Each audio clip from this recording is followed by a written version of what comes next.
तो चलिए अब खबरों को विस्तार से देखते हैं। 3 अलग अलग तस्वीरों के जरिए चलिए सबसे पहले आपको दिखाते हैं प्रवासी मजदूरों की स्थिति। प्रवासी मजदूरों की ये 3 अलग अलग जगहों की तस्वीरें, सिरोही, राजसमंद और डूंगरपुर की। लॉकडाउन के चलते पूरे देश भर में लोगों की आवाजाही बंद है। कई लोग दूसरे राज्यों में फंसे हैं। राजस्थान के भी कई प्रवासी लोग दूसरे राज्यों में फंसे हैं। और ये स्क्रीन पर 3 जगहों की तस्वीरें हैं, सिरोही, राजसमंद और डूंगरपुर की। पहली तस्वीर जो सिरोही की है, जहां 33 बसों के जरिए 913 प्रवासी श्रमिकों को प्रवेश दिया गया और अजमेर जोधपुर संभाग के लिए उन्हें सुमेरपुर छोड़ा गया, तो वहीं बांसवाड़ा डूंगरपुर के प्रवासी श्रमिकों को उदयपुर के गोगुंदा तक छोड़ा गया है। दूसरी तस्वीर राजसमंद की है, जहां राजसमंद के नाथद्वारा में लॉकडाउन के दौरान 69 लोगों को राज्य सरकार के आदेशों के बाद उनके घर रवाना कर दिया गया। इस दौरान सोशल डिस्टेंसिंग का खास ख्याल रखा गया। और तीसरी तस्वीर डूंगरपुर की है। पिछले 24 घंटे में गुजरात से चले करीब 1000 मजदूर डूंगरपुर के राजस्थान गुजरात से सटे रतनपुर बॉर्डर पहुंचे, जहां उनकी स्क्रीनिंग करवाई गई और उनके घर तक पहुंचाया गया।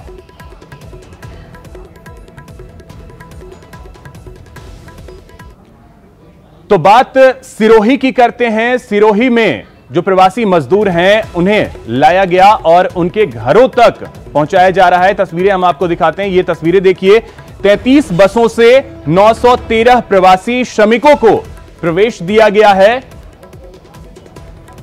और इन सभी को घर तक पहुंचाया गया है। लॉकडाउन के दौरान राजस्थानी प्रवासियों में राजस्थान आने वाले असमंजस की स्थिति इनके बीच भी बनी हुई है।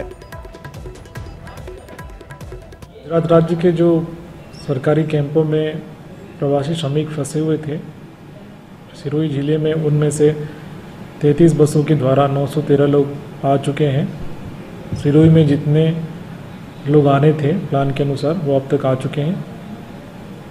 विभिन्न जिलों के अन्य बॉर्डर से भी गुजरात में स्ट्रैंडेड श्रमिकों ने प्रवेश किया है। जालोर, डूंगरपुर, बांसवाड़ा, इन लोगों को हमने यहाँ एकत्रित कर बसेस के माध्यम से अलग अलग जगह पहुँचवाया है। अन्य प्रवासी जो लोग हैं जो तो इसी खबर पे और अधिक जानकारी के साथ हमारे सहयोगी शरद टांग सिरोही से हमारे साथ सीधे जुड़ रहे हैं। शरद, इस वक्त क्या कुछ अपडेट हैं और क्या कुछ तस्वीरें हैं, दिखाएं। अखिलेश, मैं सबसे पहले ये स्पष्ट करना चाहूँगा कि जो सरकार की गाइडलाइन है, राज्य सरकार ने प्रवासियों के लिए जो गाइडलाइन जारी की है, उस गाइडलाइन की पालना प्रवासियों को करनी चाहिए। लोग असमंजस की स्थिति में इसलिए हैं कि उन्होंने सरकार की गाइडलाइन को ध्यान से नहीं पढ़ा है।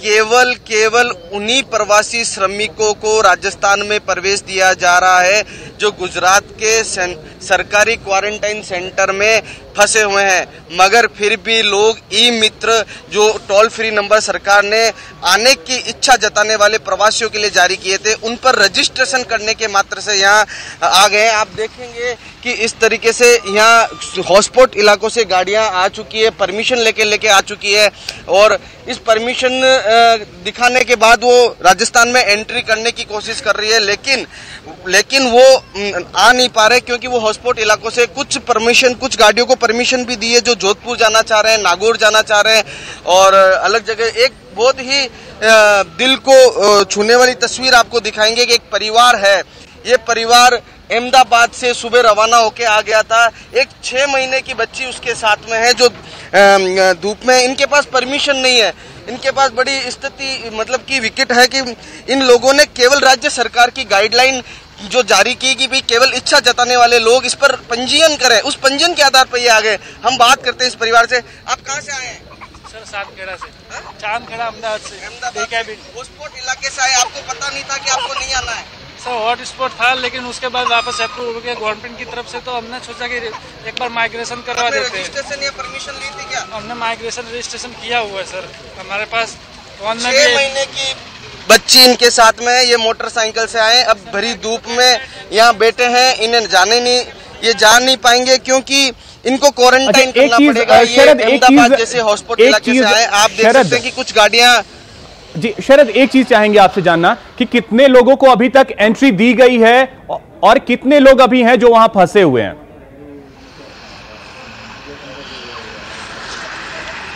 मैं आपको स्पष्ट करूं, सरकारी कैंप जो गुजरात में थे 913 लोग ही आ पाएंगे, उनको एंट्री दे दी गई है। 913 के बाद किसी प्रकार के एंट्री के लिए मतलब अब नहीं आ सकेंगे। उनको केवल बॉर्डर, अगर आ गए तो उनको बॉर्डर पर रुकना पड़ेगा, उनको नहीं जाने दिया जाएगा। चलिए, तो ये बेहद अहम है शरद की जो बिल्कुल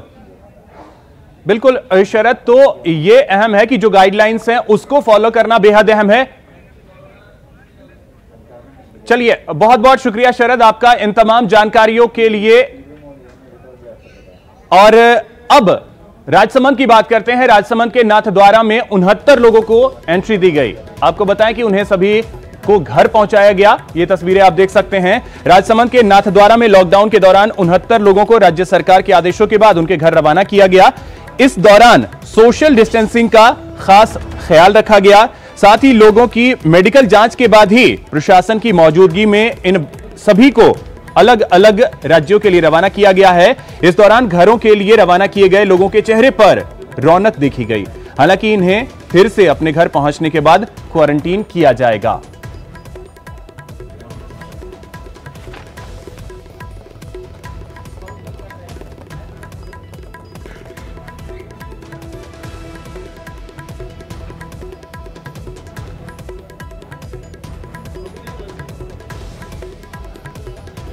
तो राजसमंद के नाथद्वारा की यह तस्वीर आप देख सकते हैं। 69 लोगों को उनके घरों के लिए रवाना किया गया है।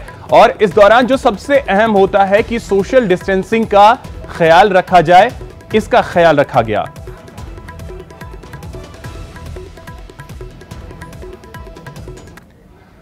लॉकडाउन के दौरान गहलोत सरकार की जो कोशिश है, जो प्रयास है कि जो प्रवासी मजदूर हैं, प्रवासी राजस्थानी हैं, वो अपने घर वापस लौट सकें और जो दूसरे राज्यों के लोग राजस्थान में फंसे हैं वो अपने घर जा सकें।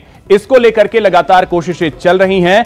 और पिछले 24 घंटे की अगर बात कर ली जाए तो 1019 मजदूर डूंगरपुर के राजस्थान गुजरात के रतनपुर बॉर्डर पहुंचे, जहां उनकी जांच की गई और जांच के दौरान सोशल डिस्टेंसिंग का भी पूरी तरीके से पालन किया गया। वहीं अब उनके निवास के बारे में जानकारी जुटाकर बसों के जरिए संबंधित जिलों में पहुंचाया जा रहा है। बाद में उन्हें घर भेजा जाएगा, जहां पर उन्हें होम क्वारंटीन किया जाएगा।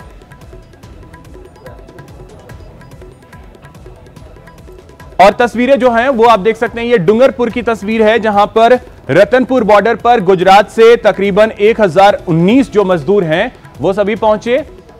उनकी स्क्रीनिंग की गई और उसके बाद इन्हें अपने अपने घरों में क्वारंटीन किया जाएगा। इन सभी को जो संबंधित जिले हैं, जिस जिस जिले के ये सभी रहने वाले हैं, उन जिलों में इन सभी को भेजा जा रहा है और वहां भी स्क्रीनिंग के बाद इन्हें अपने अपने घरों में होम क्वारंटीन किया जाएगा। जयेश पवार हमारे सहयोगी इस वक्त हमारे साथ जुड़ गए हैं इस पर और अधिक जानकारी देने के लिए। जयेश, कितने 1019 लोग हैं, इनमें से जो लोग हैं किन किन जिलों के रहने वाले हैं और सभी को क्या भेज दिया गया है? जी अभिषेक, मैं बताना चाहूंगा, गुजरात बॉर्डर के उस मतलब जो राजस्थान गुजरात का बॉर्डर है उसके अंदर गुजरात सीमा में जो शेल्टर होम बने हुए थे उसके अंदर जिन मजदूरों को रखा गया था वो मजदूर गुजरात सरकार ने बसों के जरिए रतनपुर बॉर्डर पर भेज दिए, जहां से इन सभी लोगों को बसों के जरिए अपने अपने गंतव्य तक पहुंचाया जा रहा है, जिसमें डूंगरपुर के करीब 54 लोग हैं उनको अपने अपने घर भेज दिया गया है। वहीं जो अन्य दूसरे जिलों के लोग हैं उनको उदयपुर तक भेजा गया है और वहां से उनको आगे उनके घरों के लिए रवाना किया जाएगा। अभिषेक, चलिए, बहुत बहुत शुक्रिया जयेश इन तमाम जानकारियों के लिए। तो लोगों को घरों की ओर भेजने का सिलसिला जो है वो अभी चल रहा है। यहां रुकेंगे एक छोटे से ब्रेक के लिए।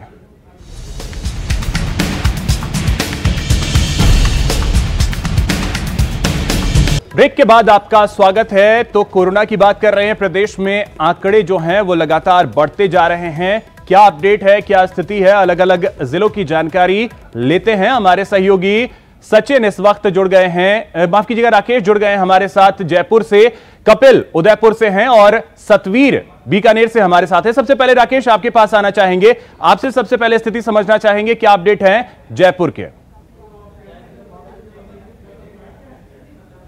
अभिषेक जी, अगर हम जयपुर की बात करें तो पिछले दिनों में जिस तरीके की जो चूंकि रमजान का महीना चल रहा है और थोड़ी सी सैंपलिंग की दर भी अब कम हुई है, लेकिन अब पिछले 4-5 दिन में जो सैंपलिंग के आंकड़े, मरीजों की संख्या बढ़ रही है। लेकिन पहले जिस तरीके से जो मरीजों की संख्या प्रतिदिन 100 से ऊपर जा रही थी, उस संख्या में अब गिरावट आई है और ये जो आंकड़े हैं अब इसीलिए थोड़े से कम दर से बढ़ रहे हैं, क्योंकि रमजान का महीना चल रहा है और कानून व्यवस्था बनी रहे, लोगों को परेशानी ना हो, तो कुछ इसमें सैंपलिंग की दर में गिरावट आई है। इस मामले को लेकर प्रशासनिक स्तर पर कई पत्र अभी हाल ही में लिखे गए हैं, जिन पर सरकार गंभीरता से विचार करेगी, क्योंकि कोरोना जो अभी जिस तरीके से सैंपलिंग की जा रही है एक प्रॉपर तरीके से की जाए। दूसरी तरफ सरकार ने दूसरे ऐसे क्षेत्र जहां पर संक्रमण की ज़्यादा संभावनाएं हैं या जहां पर सामने आ रहे हैं, वहां पर प्रिकॉशंस बहुत ज़्यादा कर दिए हैं, सुरक्षाएं बढ़ाई हैं, जांच के दायरे ऐसे क्षेत्रों में जो नए क्षेत्र सामने आ रहे हैं वहां पर बढ़ाए गए हैं। अब प्रवासी राजस्थानी लोग जो अब आ रहे हैं, चूँकि बड़ी तादाद इनकी होगी, इनको किस तरह से क्वारंटाइन करना है और अगर कोई इस तरह की संभावना बनती है तो आगे सरकार किस तरीके से उन चुनौतियों से निपटेगी, ये सभी तैयारियां यहां पर की जा रही हैं। तो चूंकि अभी जो आंकड़े हैं वो थोड़े से पहले जो प्रतिदिन आंकड़े आ रहे थे उससे अभी कम हैं, राहत की बात है, लेकिन थोड़ी सी चिंता की भी, क्योंकि कई ऐसे इलाके हैं जहां पर जांच दर कम की गई है, तो वो चिंताजनक हैं। उसको लेकर प्रशासनिक स्तर पर पत्र भी लिखे गए हैं। दूसरी तरफ जो प्रवासी राजस्थानी आ रहे हैं, चूंकि लॉकडाउन पार्ट 2 खत्म होने को जा रहा है और लोग लंबे समय से दूसरे राज्यों में फंसे हुए थे, तो सरकार ये जो लोग आ रहे हैं तो इसको लेकर के जो स्थानीय प्रशासन है, उनके परिजन हैं और खुद लोगों से समझाइश उनको दे रही है कि एक प्रॉपर तरीके से क्वारंटाइन करने के बाद, आइसोलेशन करने के बाद वो जो परिवार के साथ मुख्य धारा में बिल्कुल राकेश, ये बेहद अहम होगा कि जिस तरीके से आंकड़े को लेकर के आपने बताया कि आंकड़े जो हैं वो बढ़ तो जरूर रहे हैं, लेकिन मामले जो हैं उसके आने के दर कम हुए हैं, ये बेहद अहम है। और अब ध्यान देना यह होगा कि जो प्रवासी मजदूर आ रहे हैं और दूसरे राज्यों के लिए भेजे जा रहे हैं, वहां पे सावधानी बरती जाए। कपिल आपके पास आना चाहेंगे, आपसे जानना चाहेंगे कि उदयपुर की स्थिति क्या है, क्या अपडेट है, साथ ही साथ प्रवासी मजदूरों को लाने और ले जाने को लेकर के क्या अपडेट है उदयपुर से?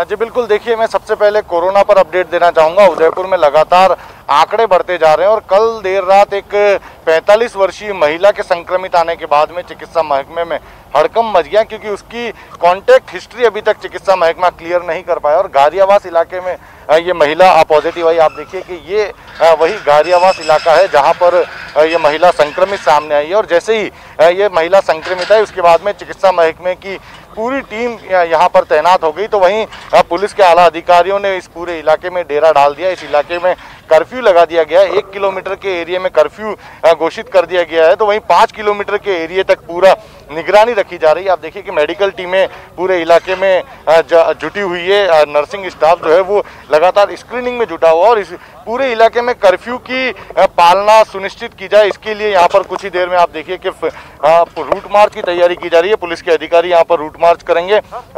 डीएसपी हितेश मेहता हमारे साथ में, किस तरह से यहाँ पर मैनेज कर रहे हैं कर्फ्यू?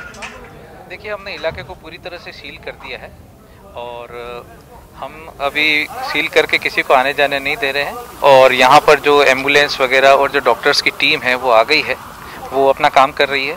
तो फायर ब्रिगेड वगैरह आ गई थी, उसने पूरे इलाके में सोडियम हाइपोक्लोराइड वगैरह का जो छिड़काव है वो पूरा कर दिया है और इस प्रकार अभी हम पूरे इलाके को पूरी तरह से सैनिटाइज करके और उसके बाद में इसको आवाजाही से मुक्त कर देंगे।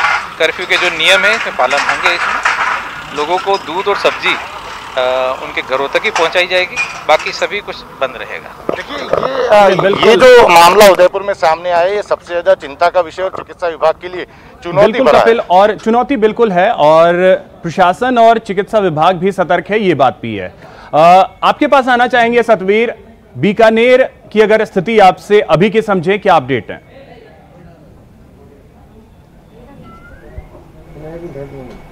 जी बिल्कुल, अगर बीकानेर की बात कर ले तो बीकानेर में जो 37 मामले आए थे जिसमें एक महिला मरीज की मौत हो गई थी, उसके बाद में 36 के जो मरीज हैं वो पॉजिटिव से नेगेटिव हो चुके हैं, और जिसके बाद में जिला कलेक्टर ने 7 जो मरीज थे उन्हें अपने घर के लिए सर्टिफिकेट देकर रवाना कर दिया, और खासतौर पर उन्हें कहा है कि वो अपने घर में आइसोलेशन की तरह रहें और खासतौर पर पूरी तरीके से घर से बाहर न निकले और सोशल डिस्टेंस का भी यहाँ पर पूरा प्रयोग यहाँ पर कर सकें।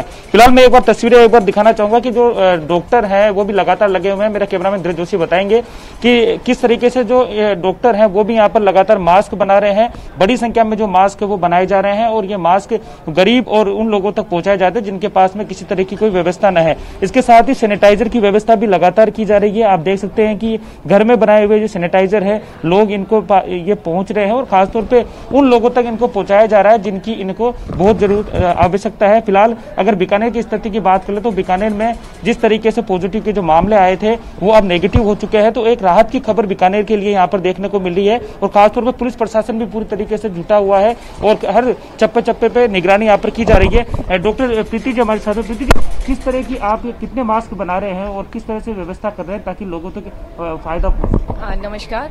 हम लोग रोजाना 800 से 1000 मास्क बनाते हैं और अब तक 20,000 से ज्यादा मास्क बना चुके हैं। तो ये हम पहले कुछ प्रशासन को दिए थे ताकि वो टारगेटेड जगह पे पहुंचा सके। उसके बाद में हमने जो फ्रंट लाइन पे वर्क कर रहे हैं, जो वॉरियर्स हैं हमारे, उन तक हमने जैसे पुलिस विभाग में और मीडिया कर्मियों को भी थोड़े से दिया, और जो झुग्गी झोंपड़ियों में दिए, और जो भी हमारे पास फोन आ जाते हैं कि हमें मास्क चाहिए, 100 चाहिए, 200 बिल्कुल चाहिए, सतवीर, देखिए डॉक्टर्स जो हैं वो भी अब मास्क बनाने में जुटे हैं, और ये बेहद अहम है। कोरोना योद्धा इस तरीके से काम में जुटे हैं। बहुत बहुत शुक्रिया सतवीर, राकेश और कपिल, आप तीनों का इन तमाम जानकारियों के लिए, इन तमाम अपडेट्स के लिए। तो भले ही कोरोना के मामले सामने जरूर आ रहे हैं, संख्या बढ़ रही है, लेकिन रफ्तार जो है वो धीमी पड़ी है। चलिए अब एक और बड़ी खबर इस वक्त की आपको बताते हैं, परीक्षा से जुड़ी ये बेहद अहम जानकारी इस वक्त आपको देते हैं कि सीबीएसई के जो सचिव हैं अनुराग त्रिपाठी, उन्होंने न्यूज 18 से फोन पर खास बात की है और परीक्षाओं को लेकर के अहम जानकारी दी है। तो आपको बताया कि सीबीएसई सचिव अनुराग त्रिपाठी ने बयान दिया है। उन्होंने 1 अप्रैल 2020 की जारी सर्कुलर का हवाला देते हुए कहा है, नॉर्थ ईस्ट दिल्ली को छोड़कर देश के दूसरे जगहों पर 10वीं की परीक्षा नहीं होगी। 12वीं की बची हुई परीक्षा लॉकडाउन समाप्त होने के बाद होंगी। राजीव हमारे सहयोगी इस वक्त हमारे साथ जुड़ गए हैं इस पे और अधिक जानकारी देने के लिए। राजीव, क्या अपडेट इस वक्त, क्या जानकारी परीक्षा को लेकर? बिल्कुल, अगर देखा जाए तो 10वीं की परीक्षा को लेकर के तमाम तरह की जो खबरें आ रही थी, उन तमाम खबरों पर पूर्ण विराम लगाते हुए जो सेक्रेटरी हैं अनुराग त्रिपाठी, उन्होंने अभी फोन पे मुझे जानकारी दी कि जो नॉर्थ ईस्ट दिल्ली का जो क्षेत्र है वहां पे परीक्षाएं होंगी, उसको छोड़ के देश में दूसरे जगहों पे जो है 10वीं की परीक्षाएं नहीं कराई जाएंगी। और इसको लेकर के 1 अप्रैल को ही उन्होंने एक सर्कुलर जारी किया था, और उसी सर्कुलर पे अभी भी वो स्टैंड हैं। उनका सीधे तौर पे कहना है कि लॉकडाउन समाप्त होने के बाद 12वीं की परीक्षा कराई जाएंगी देश भर में, लेकिन जहां तक 10वीं की परीक्षा की बात की जा रही है तो उसमें जो है नॉर्थ ईस्ट दिल्ली को छोड़कर दूसरे जगहों पे परीक्षा अभी नहीं कराई जाएंगी। हालांकि उन्होंने लास्ट में एक बात और ये भी कहा कि जब लॉकडाउन समाप्त हो जाएगा उसके बाद एक दौर की और हम लोग बैठक करेंगे कि और हम लोग क्या कुछ अच्छा। चलिए राजीव, तो ये बेहद अहम जानकारी है जो अभी निकल करके सामने आई है। बहुत बहुत शुक्रिया आपका इन तमाम जानकारियों के लिए। इसी के साथ इस बुलेटिन में फिलहाल इतना ही। नमस्कार।